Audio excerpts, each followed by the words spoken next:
Okay, let's talk about stances. I often get asked the question, what's the best stance to use on my forehand ground stroke in tennis? And the truth is, there's really no perfect stance that you want to use all the time, and that you have to be able to use all stances. And at this point, we kind of get a chance to see Dominic Kopfer hit all of them, other than this one, where we get to see a stance on the full run. But basically, the ideal stance is just going to be semi-open right here. This allows you to hit, both inside out or down the line, and allows your hips to clear out of the way. So let's just call a semi-open stance the ideal stance. Now, if your grip's a little bit further over on more towards Western, that stance is going to be slightly more open because your hitting shoulder moves more forward as your grip gets more Western.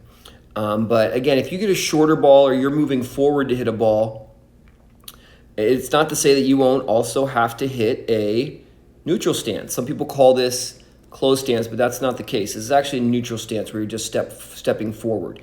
Here, Kopfer's stepping forward for reach, but this could also happen if the ball is shorter in the court, and it's a great stance to use because you want to be able to go forward after the hit. You're not worried about recovering back to the center. You want to go to the net after you hit that ball. Now, we'll also see here an open stance. An open stance is just because you have to put priority on the hitting foot, the foot that pushes off the ground for you to create power on. So if you only have time to get one leg down, why not get the leg down that hits it hard? And then also at the open stance, you can kind of use your momentum to get pulled back around to the center so you can recover a little quicker. So right there, you can see just this one point alone, Kopfer had to use every stance. But I would say, if you're just warming up down the middle, we'll usually see tennis pros just have a semi-open stance. Now, closed stance, really you don't want to have to use, because if you have to hit a closed stance, it means you got in a lot of trouble.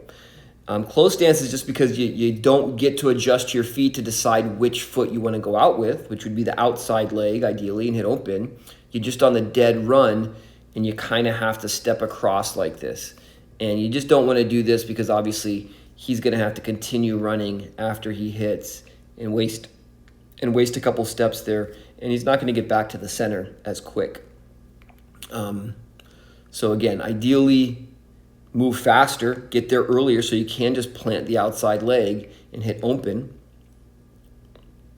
But here's something you can do to work on this. So this is actually a clip from my Forehand Fundamentals course. It's one of the bonus videos on stances.